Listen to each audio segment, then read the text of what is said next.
Hey, what's up guys? Trevor with Shadow Systems. It's Technical Tuesday, and today we're going to talk a little bit about new shooter mistakes, all right? And these are just things that I've seen that I know new shooters sometimes struggle with, mistakes I've made, when I was getting started. And so I just want to kind of put it out there for you guys to look at and think about. This is only related to the physical act of shooting the gun. So safety is a really important foundational element, and I'm making the assumption here that that's all squared away. But the reality is a lot of new shooters are making those mistakes. That might be loss of muzzle awareness or putting their finger on the trigger when they're looking at the target or stuff like that.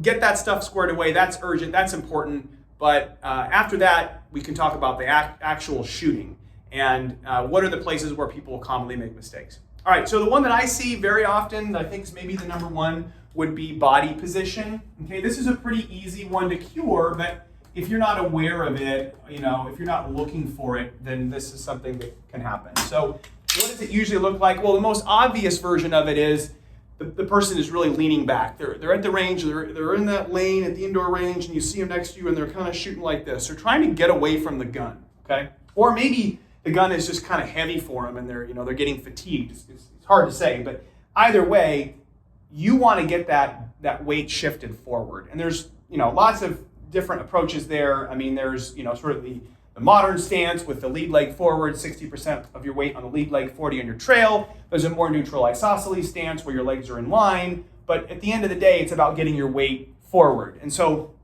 it should be an aggressive fighting stance. And it's like that with everything in shooting. You want to be aggressive. You want to be leaning forward, square to the target, chest over your knees. And that body position is what helps to control recoil. So body position is probably the number one. And I'll just, say be aggressive because that's really what it is, okay?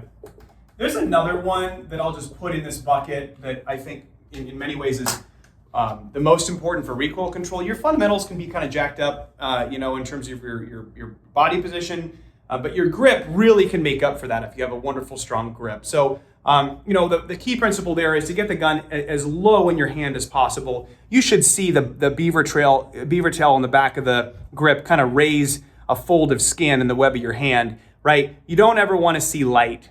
You don't ever want to see any light under there. Now, if somebody has extremely bony hands, very thin bone structure, then you might see that a little bit even when they're really low in their hand.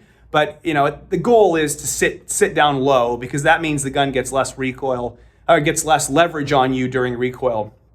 Obviously, your non-firing hand is the other question. It's like, where do I put this thing? The modern technique is kind of thumbs forward. We've designed the frame to help give you recoil control by giving you a thumb ledge there.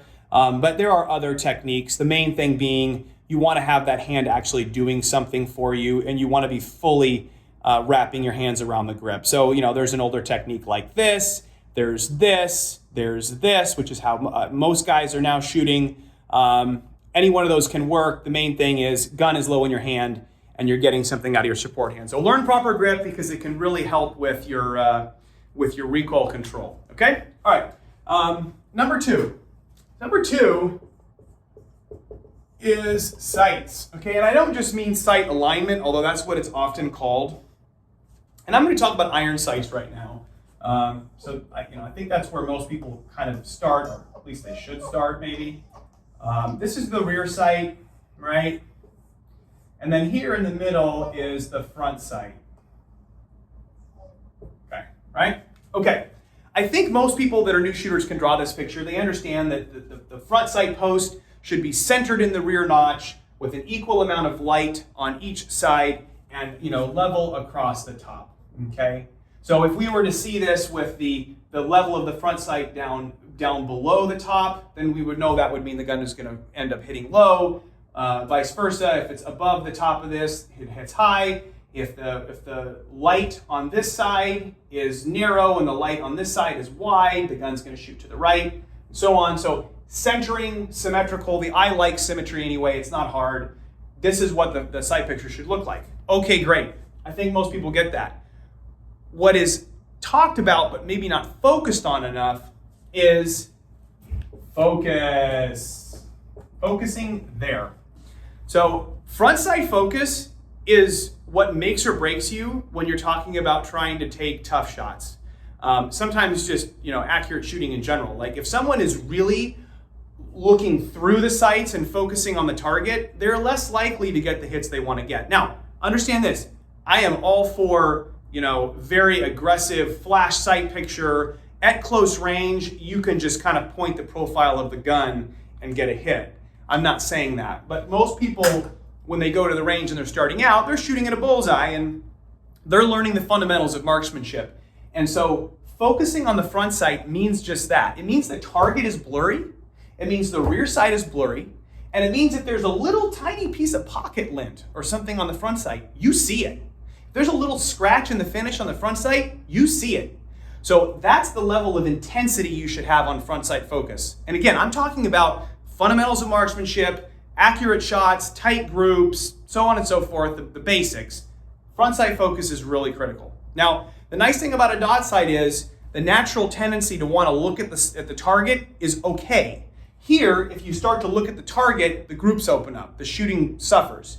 With an optical sight where you have a red dot, you're just superimposing that on the target. So you can look at the target, okay? That's what you're really supposed to do.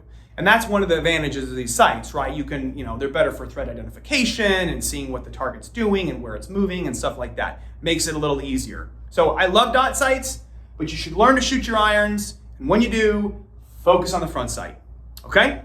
All right. And then the last one, we've talked about it once before in another video. I really think you should go watch that video. And it is about flinch. All right, so what is flinch? So flinch is anticipating the recoil of the gun, and then in that instant that you pull the trigger, jerking the trigger. So when someone's at the range and they're shooting, maybe they hit a dud round or the slide doesn't lock back or something, and then you watch them do this. Okay, right? And what is happening? Their nervous system is telling them they need to brace for the blast and the recoil. And so in anticipation of that, they jerk downward to compensate it before the shot breaks. For a right-handed shooter, you'll usually see the group hit low left. For a left-handed shooter, it's low right, but it's always low. So if you're having a lot of low hits, especially at distances where you really should be getting good, solid centered hits, you're probably anticipating the recoil and jerking the trigger. And we show a couple drills in this other video on how to manage through that, and I really think that this is a place where marksmanship instruction kind of falls down. I don't think we do a good enough job of explaining to new shooters that this is what happens. You can get this pre-ignition flinch and you can jerk the trigger, and the recoil of the gun masks the mistake. So the gun cycles and the muzzle flips and all that, and you don't see that the gun has been dipped right before the round was fired. All right? So how do you overcome that? There's a couple things. We talked about it in the other video. One is called the ball dummy drill. And then the other one is just dry fire. And I just realized I did pluses there and I did minuses there. So now it's the same. All right, so ball dummy drill. What is ball dummy drill? Ball dummy drill means you get yourself some dummy rounds and you put them in your magazine at random locations. So, you're at the range, you're standing in the bay or whatever, you open up a box of ammo and, maybe you pour out 10 rounds on the table and you throw 4 or 5 dummies in there. And then without looking, you just pick them up and stick them in the mag. Okay, so then at that point, you've got a magazine that you don't know what's in it and you start shooting. Pow, pow, click. Oh, okay. Pow, pow, click. Okay, I was a little better that time. Okay. Pow, pow, click. That's what you want, gun stationary. And so you start to become aware of that this is going to happen. Any one of them could be a dummy round. And you learn to break the shot without dipping the muzzle, okay? I also mentioned dry fire because I really think that's important too. Dry firing is a wonderful way to get good at shooting without the cost and the complexity of going to the range.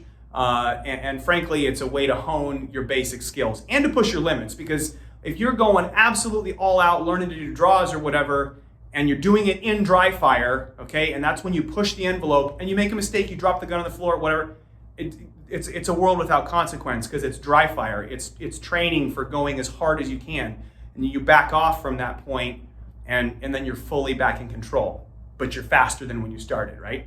So dry fire is great. Dry fire is also where you get better at your managing your pre-ignition flinch and your trigger control. Okay. All right. So that's what I think. Body position. Don't lean back. Be aggressive. Sights. Learn to focus on the front sight. Learn to shoot iron sights first. Okay. Front sight focus. Let the target be blurry. That's how you're supposed to do it. And then the last one is control pre-ignition flinch. Identify it. Learn what it looks like when your rounds are low on the target, and then manage it with these drills, and you'll find you save yourself a lot of ammunition, a lot of money in ammunition, that you were wasting. You're going to be getting a lot more hits. All right. Okay. Hope that was helpful, and we'll see you next week.